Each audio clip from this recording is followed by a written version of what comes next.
Welcome back to Growth at the Pace of Trust. I am your host, Kawtar El-Alawi. Today, we're having one of those conversations that everyone recognizes, but very few people actually unpack. There's a phrase in business almost everyone has heard. Let's circle back. It sounds polite, it sounds neutral, it sounds professional, but depending on the context, it can mean very different things. And how you interpret it, how you respond to it, says a lot about your emotional maturity in business. Today, we're breaking it down because let's circle back isn't just language, it's psychology. Let's start with the most common meaning. Sometimes, when someone says, let's circle back, what they really mean is, I'm not ready to decide. And that's not negative because people need time. Time to check budgets, time to talk internally, time to see how the quarter closes.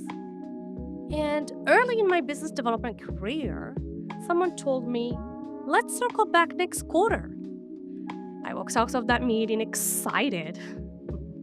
But when I replay it now, I realized something.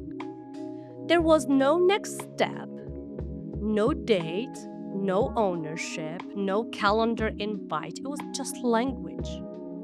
And that was my lesson. A pause is not progress. A pause is neutral. Momentum has structure. So let me make this relatable. Imagine someone asks you out on a date and says, yeah, let's go out on Friday. Great. But they don't tell you what time. They don't tell you where. They don't even confirm, are we talking about this Friday? That's not a plan. That's potential. And potential without details feels like momentum. But it is not. So what do you do when it's just a placeholder? You anchor it. You can say, happy to reconnect. Would it make sense to put something on the calendar now? Because structure reveals seriousness. If they're unwilling to anchor it, that tells you everything. Now, here's the thing. Sometimes it's not a placeholder. Sometimes let's circle back is something else. Let's circle back is a no. Here's the twist. It's a soft no. It's a polite no. It's a non-confrontational no. So what does that mean? It can mean this doesn't align right now. This isn't a priority. Or we're going a different direction. And honestly, early in my career, I used to take this personally. I would replay meetings in my head. Ask myself, was I unclear? Did I miss something? But over time, I realized something important. Sometimes the prospect's direction changed. Sometimes their budgets froze. Sometimes they were already working with someone else. And sometimes that someone else is a family member. And we all know you can't compete with family members. So it's rarely about you as a person. And to give this like an easier meaning, let's put this in everyday language, okay? Text someone and you say, let's grab coffee. They reply, yes, we totally should sometime. That's what a soft no sounds like in business. So how do you handle it without burning the bridge? You acknowledge it with grace. You say something along the lines of, I completely understand. And if priorities shift, I'd love to reconnect. And then you stop pushing. Why is that? Because respect keeps the door open, but pressure closes them. And here's the twist. Sometimes let's circle back is not a no at all. Sometimes it's a test. Sometimes let's circle back means I need to see if you're serious. It's a consistency test. Let me tell you a story. I once followed up with the CEO 3 times over 6 months. I was calm, clear, no pressure. And when she eventually moved her business banking relationship over, she told me, your consistency is what made me want to try you out. Then she shared something else.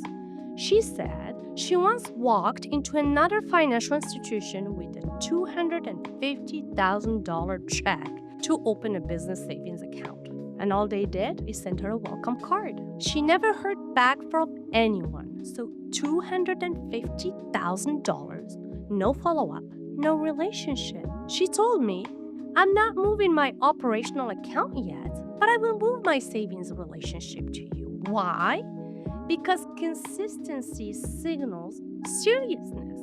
Now think about someone who says they're serious about going to the gym. Week 1, strong. Week 2, still motivated. Week 4, that's when you know. Consistency reveals intention, and trust builds slowly. Growth unfolds at the pace of trust. So what do you actually do if this is a consistency test? You create a light, structured follow-up rhythm. Not every other day, not weekly, not emotional, not reactive. Maybe every 30 days. And don't just say checking in. Bring value, share insights, send something relevant. Reference something happening in their industry, something they would care about knowing. Because consistency without pressure is how trust compounds. But not every delay is a test. Sometimes it's something deeper.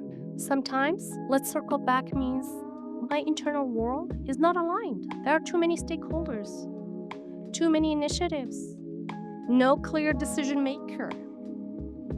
And I've been in meetings where I could feel it. The energy was scattered. And pushing harder in that moment would have created resistance. And instead, I've said something along the lines of, it sounds like there are a few internal conversations that need to happen first. Let me make this relatable. You're in a group chat trying to plan dinner. One wants sushi. One wants tacos. One can't do Thursday. And nothing gets decided. So imagine someone pushing the group for a final answer. Tension builds. So sometimes the smartest move is let me know when you all decide. So what's the solution then? Clarity, alignment. And I always use the word alignment. You can ask something like, who else needs to be involved in this decision? Or would it make sense to reconnect once internal alignment is clearer? That shifts from seller to strategist. And strategists, they earn respect. But here's why this phrase still frustrates people. Let's circle back is a phrase that triggers people because it feels uncertain. But it's not the phrase, it's our need for control. I've had deals go quiet because a company wanted to work with someone small and local. They wanted community ties. They wanted sponsorships, familiar faces. And honestly, I respect that because I'm all about supporting the community. So I didn't push. Months later, I get a call. They're frustrated. The local company isn't meeting deadlines, communication is inconsistent, and suddenly, alignment changes. If I had reacted emotionally, that call would have never happened. Now here's a deeper layer. We've been conditioned by Amazon Prime culture. Same-day delivery, next-day updates, instant tracking. We want movement we can see. But business alignment is not instant delivery. It's layered. It involves politics, budgets, perception. Sometimes the delay is not rejection. It's the other side learning something. So what's the discipline? You separate the controllables from the uncontrollables. What you control is your tone, your follow-up structure, your positioning. You don't control their timing, their politics, their learning curve. Focus on what you can control. That's how you stay powerful. And that brings us to the final piece. How do you actually respond? So how do you respond? You don't chase. You don't over-explain. You don't manufacture urgency. You stay grounded. I completely understand. Would it make sense to revisit this in quarter 3? Or happy to reconnect when timing aligns? What would be most helpful on your end? It's clear. It's structured. It's calm. Professional follow-up isn't pressure. It's presence. You know that one friend who never pressures you? That friend that doesn't triple text you or call you back to back? They don't demand immediate answers, but they still show up consistently. You respect them more. That's what follow-up should feel like. And here's the rule. Never respond emotionally to vague language. Respond structurally. Attach a timeline. Clarify ownership, or release it with grace. Those are your three options: structure, clarify, or release. When you operate like that, you stop feeling powerless. You're not waiting, you're positioning. And in the long game of trust, the calmest person in the room usually wins. So the next time someone says, let's circle back, pause before reacting. Ask yourself, is this a pause? A soft no? Is this a consistency test or internal misalignment? Because urgency is loud, but composure is powerful. When you learn to hear what people really mean, you stop taking things personally and you start moving strategically. That's growth.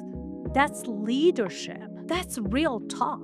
If this episode resonated, subscribe and share it with someone who needs to hear it. And join me as we continue building what lasts, not just what's fast. Until next time, stay steady, stay strategic, and keep building at the pace of trust.